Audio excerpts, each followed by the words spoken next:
Chapter 18. The Death of King Arthur. The moon was rising over Dover Castle as Gawain's ghost slipped into King Arthur's dreams. "Be warned," he said. "Don't fight with Mordred yet. Call a truce to give Lancelot time to reach you with help." In the morning, King Arthur sent messengers to Mordred asking for a peace council. Mordred agreed, and the next day both armies faced each other on the downs north of Dover. King Arthur, fearing Mordred's treachery, warned his own men to be ready to attack if they saw anything suspicious. Then he sat down to talk with his untrustworthy nephew. At that moment an adder crawled from the undergrowth and bit one of Mordred's knights. The knight drew his sword and cut off the snake's head, but Arthur's men saw the blade flashing in the sunlight. Suspecting Mordred was double-crossing their king, the trumpets were sounded and Arthur's army charged into battle. King Arthur had no choice but to ride back and join his men. The two great armies thundered down towards each other and met with a bloody clash of arms. It was Arthur's last great battle, and thousands of knights had died by the time a blood-red sunset filled the sky at the end of that summer day. The fighting went on until both armies had been destroyed. Arthur wept as he saw how many good knights he had lost. An army of ghosts left the battlefield as the evening mists crept in. Arthur saw that only 2 knights of the Round Table had survived the battle, his loyal servants Sir Bedivere and Sir Lucan, who himself was so badly wounded he would not live long. Arthur suddenly remembered his sword Excalibur. He had not carried it with him since he had left Camelot to lay siege to Lancelot's castle. He asked Sir Bedivere to ride to Camelot to fetch it. "I will have need of Excalibur today," said Arthur. Sir Bedivere rode off, and Arthur went out to search the battlefield for any signs of life. Death was all around him. But suddenly the mists cleared, and he saw a figure walking towards him. It was Mordred. Arthur heard Merlin's prophecy ringing in his head. "Treachery from one of your own family will bring your death on the battlefield. Beware the traitor." But Arthur's fury at seeing Mordred blinded him to the warning he had been given so many years before. He raised his lance and charged. "Die, traitor!" he cried. The lance speared Mordred through the chest, but as the power of the thrust hurled him into the air, Mordred grasped his own sword with both hands and brought it down on Arthur's head. When Arthur recovered consciousness, Sir Bedivere had returned with Excalibur. Not far away lay the dead body of Mordred, and, close by, that of Sir Lucan, who had breathed his last rushing to the king's help. "I have killed Mordred," said Arthur, "yet he has dealt me a mortal blow too. Sir Bedivere, I have one last task for you." Arthur told Bedivere to take the sword to the lake, from where Excalibur had come. "Long ago I promised Nimue, the Lady of the Lake, that I would return Excalibur," said the king. "Take it now, and throw it into the depths." Bedivere rode off again with the sword. When he reached the lake, he could not bring himself to throw away such a valuable weapon. He hid it instead, and returned to Arthur. "What did you see?" asked Arthur, his life ebbing away. "Nothing, my lord," said Bedivere. "Just a splash." "You lie," said the king. "Return to the lake and do as I ask you." Bedivere rode back to the lake, but still he couldn't throw it in. He hid it again. When he returned, Arthur asked him the same question, and once more Bedivere lied. "Bedivere," cried Arthur, "I will give you one last chance.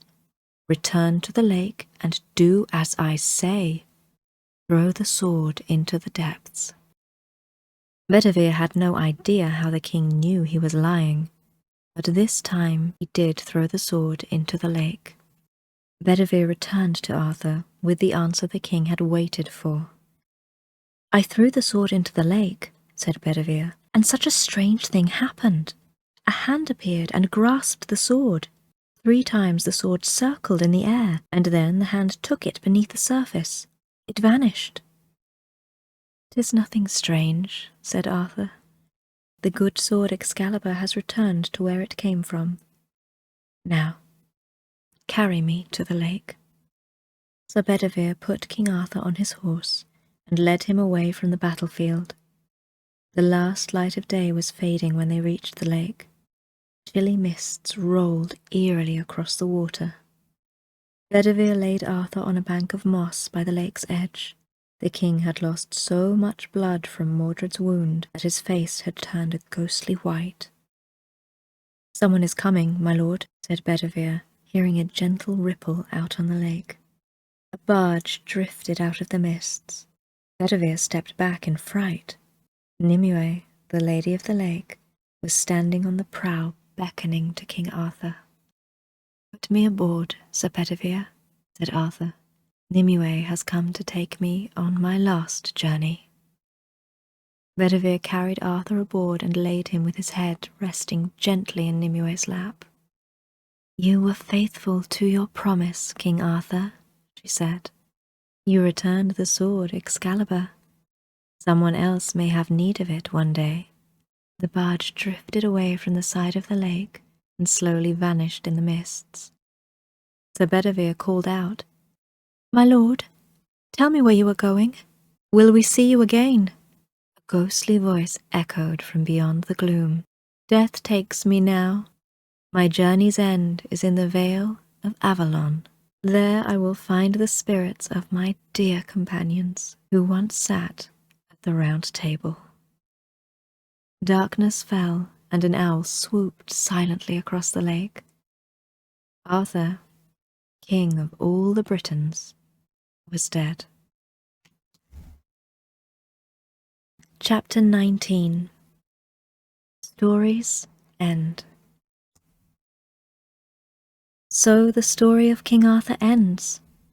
Lancelot reached England and found he was too late to help his king, but he kept his promise to Gawain. He visited his old comrade's grave at Dover Castle. Lancelot saw Guinevere just once more. He visited her at the nunnery where she had gone after hearing of the king's death. It was Guinevere who persuaded Lancelot to begin a new life. He became a monk and spent the rest of his days in a monastery. When Lancelot died, 100 knights carrying 100 candles escorted his body back to the Castle of Joy. There, the boldest knight of the Round Table was buried. The story is told that King Arthur, after his journey to the spirit kingdom of Avalon, was buried at the dead of night near Glastonbury. When Guinevere died, she was buried beside him.